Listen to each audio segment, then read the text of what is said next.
তাকে গালিগালাজ করে। আমার বিষয় আজকে এটা না, হুজুরেরা মাদ্রাসায় খেয়ে খেয়ে তারপরে এই গরিবের বাড়িতে দাওয়াত খেয়ে খেয়ে এরা আলেম হয়।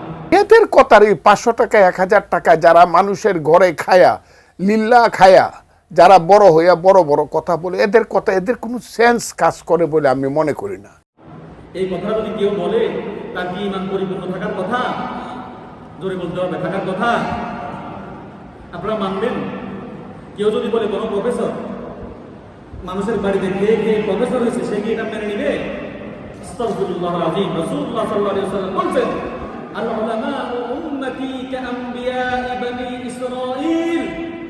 আমার উম্মতের মধ্যে যারা আলেম তারা বনি ইসরাঈলের নবীদের সমান।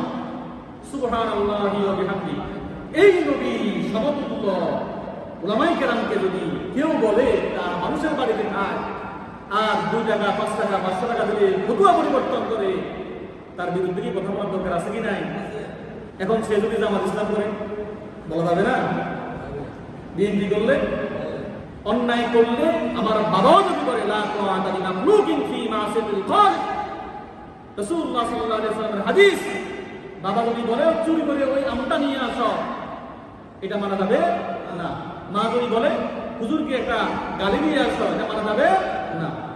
মা বাবা সব কথা শুনতে হবে। কখন কথা শোনা যাবে না? লা তাআতা লিমাখলুকিন ফি মাসিয়াতিল খালিক। যেই কথা আল্লাহর বিরুদ্ধে চলে যায়, যেই কথা শরীয়তের বিরুদ্ধে চলে যায়, ওই কাজ করা যাবে